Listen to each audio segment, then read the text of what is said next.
ఈరోజు పోలీసుల పైన యంత్రాంగ పైన ప్రభుత్వం పైన చాలా అంటే చాలా స్టేట్మెంట్ ఇస్తున్నారు. ఇప్పుడే వస్తే ముందు కూడా లైవ్లో చూశాను. చాలా అంటే చాలా విమర్శ చేస్తున్నారు. ఏదో నిరంకుశ ప్రభుత్వము, లేదంటే ఎమర్జెన్సీ వస్తుంది, ఎమర్జెన్సీ ఉంటే మీరందరూ ఉండేవాళ్ళ, ఈరోజు మీ అందరితో మాట్లాడేవాడా? మీ అందరూ కూడా లోపల ఉండేవాళ్ళు.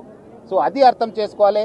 చట్టం తను పని చేస్తుంది. డెఫినెట్లీ చట్ట భాగంగా ఏమైనా మనం డెఫినెట్లీ పోతాను, మనము అక్కడ సెర్చ్ చేస్తాను, కావాల్సిన వాళ్ళు అరెస్ట్ చేస్తాను, చట్టం ముందు పెడతాను, అప్పుడు చట్టం చూసుకుంటుంది.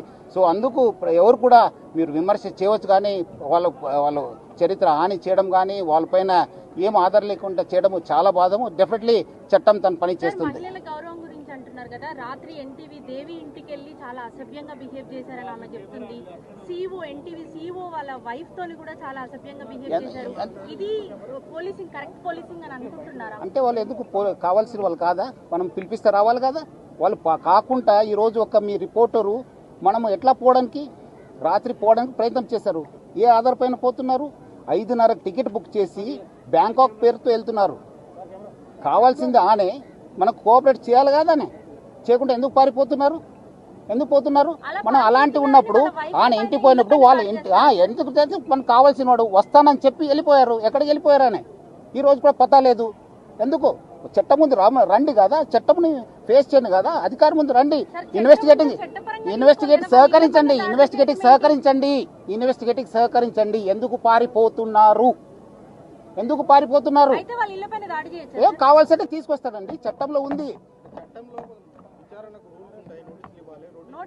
కావాల్సింది అంతే, నోటీస్ ఇస్తాను, రావాలి, వచ్చినప్పుడు మనకు పోతాను, ఇన్వెస్టిగేషన్ ఏం ఆధారం ఉంది దాని ప్రకారం చేస్తాను. మనం అదేం అట్లా ఏం లేదు, మనకు కావాల్సిన వాళ్ళు రావాలి, తీసుకొస్తాను, ఏముంది చట్టం.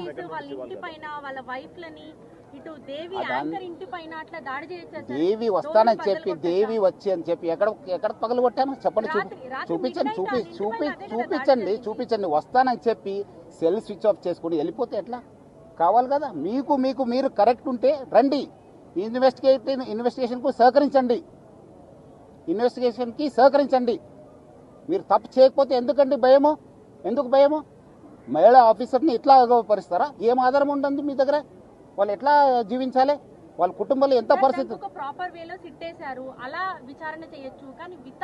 సిట్ అంటేనే ఇన్వెస్టిగేషన్. సిట్ కంటే వేరే ఇన్వెస్టిగేషన్ కి సిట్ కి ఏం వేరే ఏం లేదు మేడం.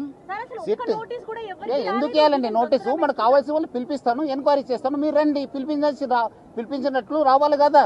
ఎందుకు పారిపోతున్నారు? ఏదో నేను బ్యాంకాక్ వెళ్తున్నాను సార్, నేను ఇప్పుడు మీ సిఇఓ గారు ఎక్కడ ఉన్నారండి? రావాలి కదా. చేస్తానండి, ఎక్కడైనా పోతే ఎక్కడున్నా పట్టుకొని వస్తాను, నేను చట్టం ముందు ప్రవేశపెడతాను, చట్టంలో చూసుకోండి మీరు.